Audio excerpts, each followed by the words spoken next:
In another video, I covered the Lambda lifecycle, which has 3 phases: init, invoke, and an additional shutdown phase. To understand how Lambda scales up, it's worth talking about concurrency, and I'm going to need to go a little deeper to explain.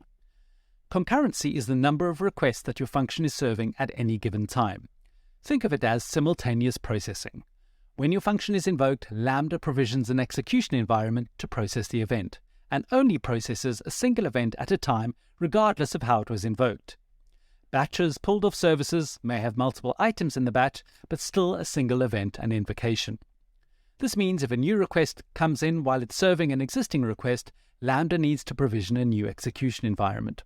Let's see how this works.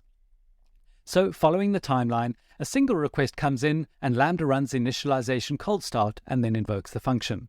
And as the function can only handle one request at a time, the execution environment is blocked for this time. If the function is invoked again, another execution environment is provisioned, increasing the function's concurrency. When the function code finishes running, it's able to handle another request. Here you can see request 1 has completed, which is now warm and free as we saw earlier. And this process continues as subsequent requests come in, reusing execution environments when they are available and creating new execution environments when we need more, increasing concurrency.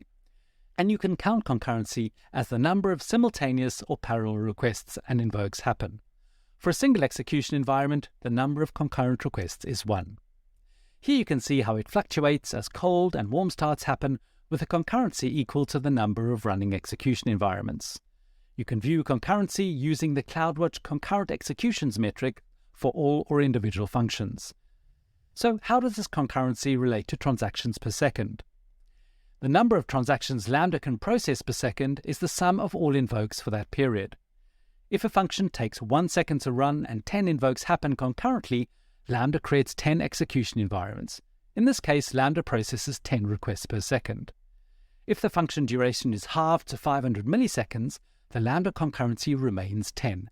10 execution environments processing requests, however, they were reused within the second, and transactions per second are now 20.